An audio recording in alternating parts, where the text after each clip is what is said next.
Տիկին Վարդապետյանը այդպես էլ չի չավ մեզ հետ խոսելու, մենք հիմա կանենք ստորագրահավաք, այն դիմումը, որը ես արդեն ընթերցեցի ձեզ համար, կկցենք մարդկանց դիմումը,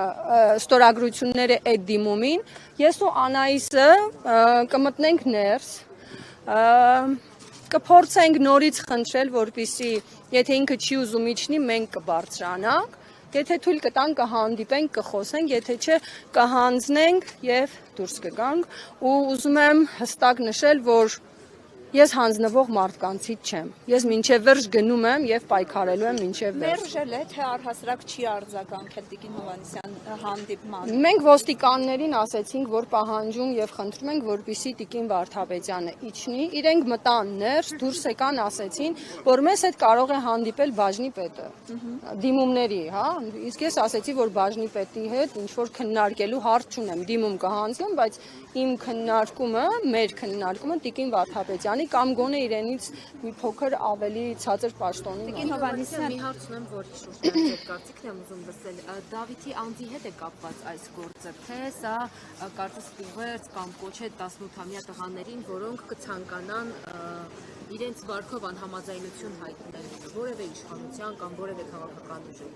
Գիտեք, ինձ թվում է արդեն բավականին գործեր կան, որը մեզ ապացուցում են, որ այս ամեն ինչը արվում է ոչ միայն կոնկրետ անձի, ով այդ իրավիճակում հայտնվել է, այլ նաև շատ մարդկանց ինչ-որ բաներ հասկացնելու համար։ Տիկին Հովհաննիսյան, նշեցիք, որ դուք հանձնվող մարդկանցից չեք, այս դեպքում չհանձնվելը ինչ է ենթադրում։ Ամենօրյա բողոքի ակցիաներ։ Քանի որ ես Վանաձորում եմ ապրում, ցավոք սրտի ամենօրյա ակցիաներ չեմ կարող գալ Երևանում կազմակերպել, Facebook-յան հարթակում, որը իմ մոտ շատ ակտիվ է, եթե նկատել եք, էլի շարունակելու եմ պայքարել եւ այո, եթե կարիք լինի, նորից կկազմակերպենք կամ կմիանանք, չգիտեմ, դասարանցիներին Դավիթի, բայց հենց այնպես